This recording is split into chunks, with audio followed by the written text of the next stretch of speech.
Good morning, gamers. We woke up bright and early for this one. It's currently 12:52 p.m. Nice and early, and we are going to be installing these Canadian Auto Parts test pipes on this Audi A6 C7. So we're going to be showing you how to do it today. Not supposed to be an easy job, but I think we got it jacked up all ready to go. It's pretty tricky actually because you can't put the jack stands on the Crossmember or anything because you gotta take that bad boy off. So what I did is jacked it up on the sides here, then put stands under the Crossmember so I could move the jack, the floor jack, under the Crossmember, lift it up a little more, and then put these jack stands back under here. So it is a little annoying, a little finagly, but it'll make it work. So we're gonna start off by taking the wheels off, I believe. Also, peep the C3 vet.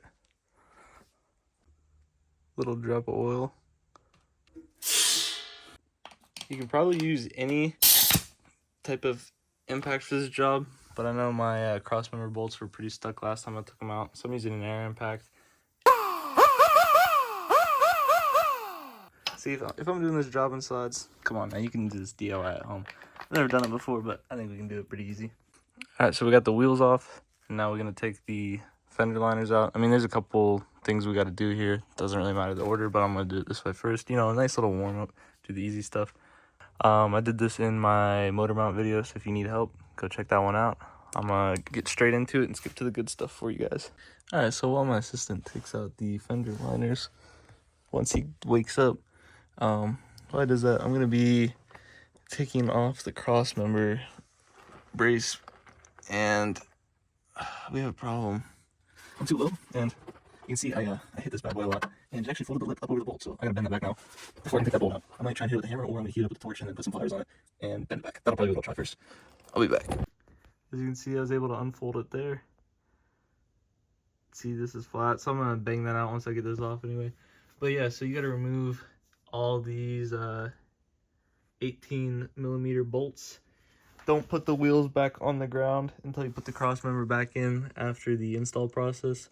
I guess it can mess up with your alignment or something, or the support. I don't know. It just says that in the manual.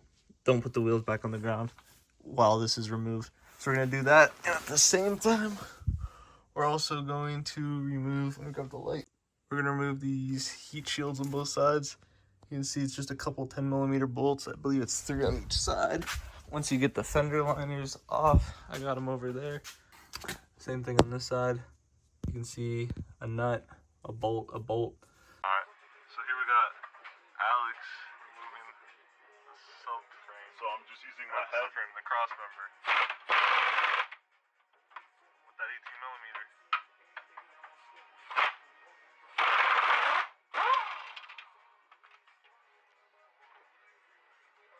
Oh, wait, hold on.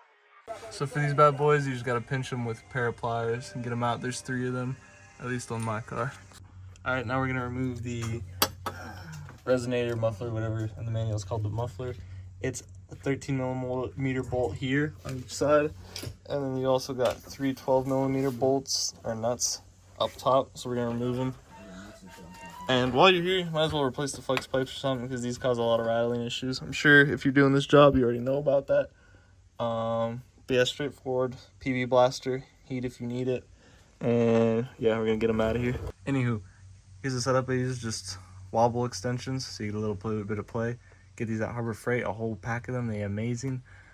On an impact, so you can take those nuts off, then just, you gotta shimmy it. I'm gonna do that off camera, but yeah. Honestly, I just removed both nuts on both sides. It came off a lot easier, because with just the one, it was having a hard time sliding out. Loosen them both. It'll make your life a lot easier. These are the wobble extensions I'm talking about. Great purchase. You're probably going to need it a lot for this job. Yep.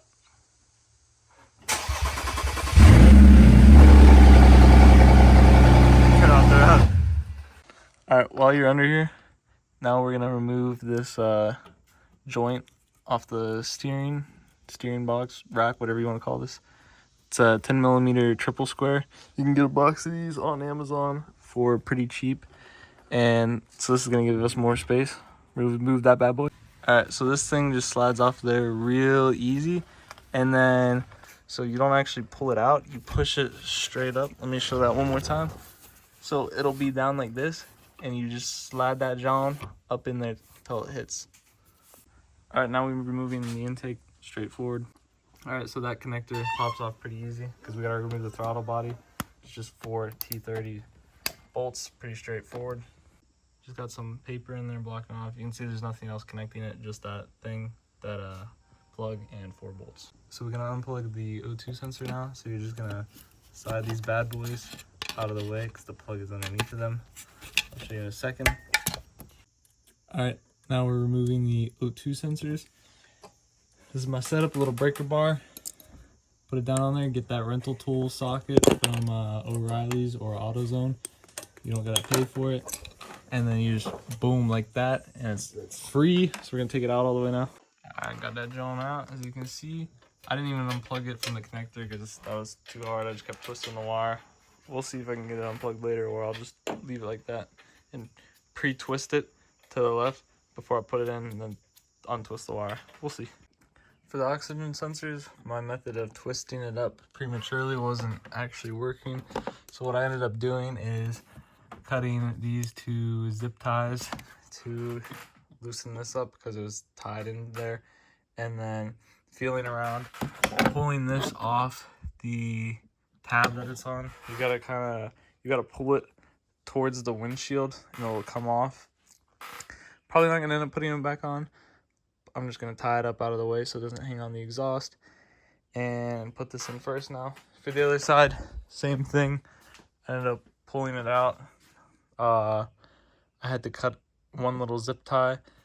I couldn't actually fit any cutters in there, so I took a little razor blade. Let me find it. I forget if I mentioned already, I just used a long extension with one of these things at the auto store up on top of those O2 sensors. Makes it pretty easy. So we got this driver's side catalytic converter all loosey-goosey.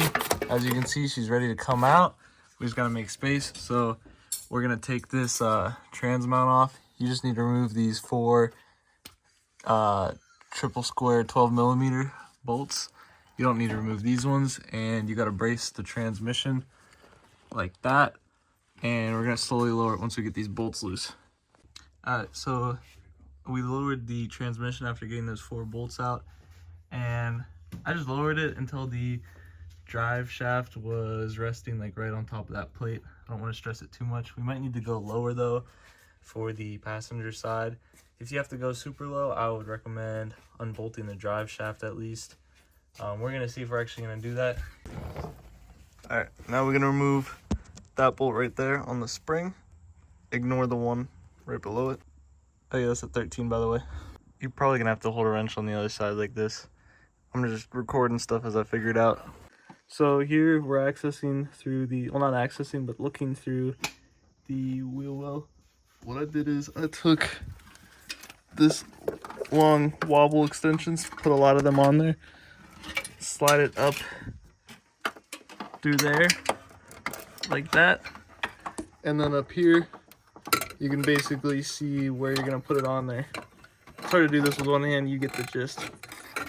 Honestly, I did it without PB blastering the nuts, but some people say that you gotta get them like red hot if they're rusty, so I'm not gonna lie. If they're rusty, that's gonna be not a fun job for you. I got lucky though. Alright, we got, this is the setup we got.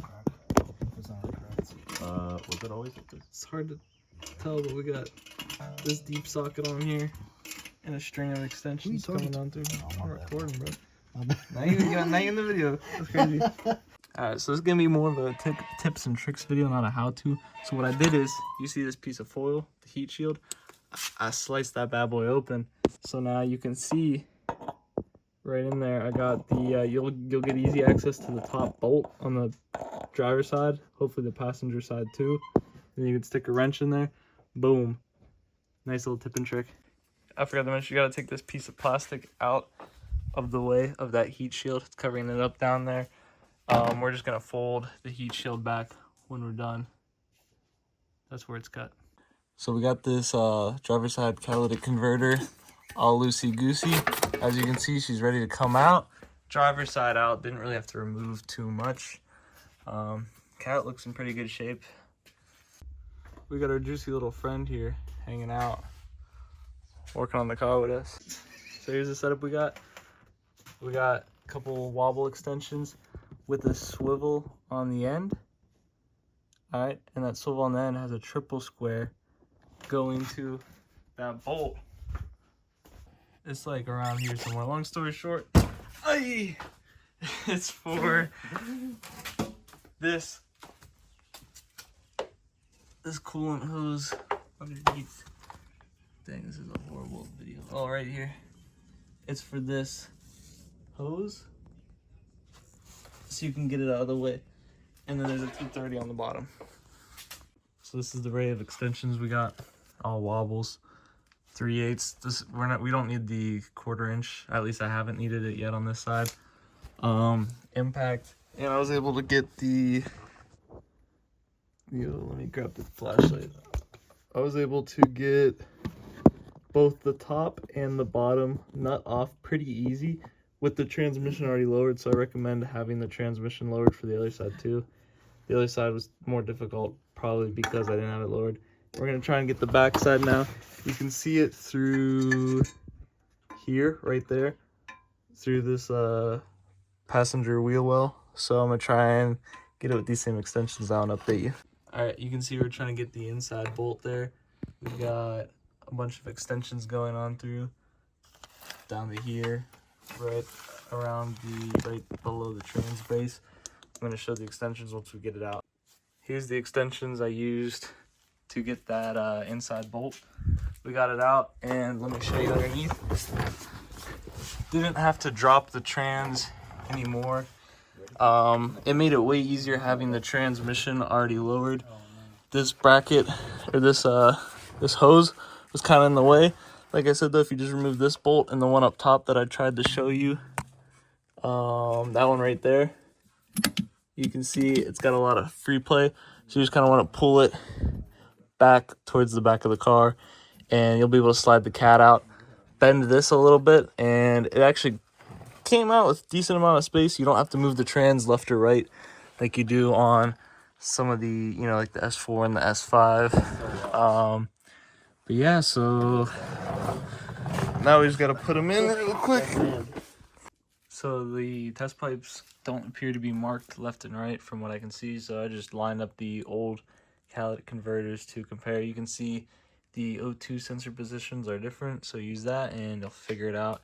Pretty easy to figure out. So we're going to go ahead and start the install process in reverse order now. I'm going to let you know if I come across anything where you need to use a little tip and trick or something like that. For this top bolt, you can see I actually went in underneath. It's a lot easier than going through that little flap we cut. You can see you just go right over the side and boom, bam, bop. All right, so I'm gonna definitely lower the transmission first and then put it back up last, because lowering it made literally everything easier. Because this top bolt was kind of annoying to take out. The one on that hose right there, because it goes like behind there somewhere. It's like I said, it's a 10 millimeter triple square. To put it back in, just use a short little wrench with an adapter on it if you need to, and yeah, it goes in a lot easier.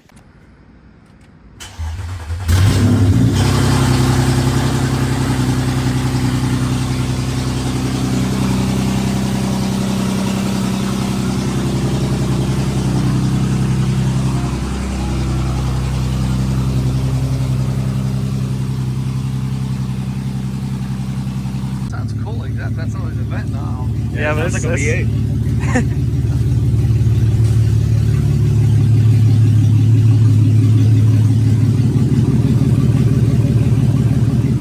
Alright. That's crazy, it just sounds stuck. I'm happy with that. I'd rather have that than it be too loud though. I literally told.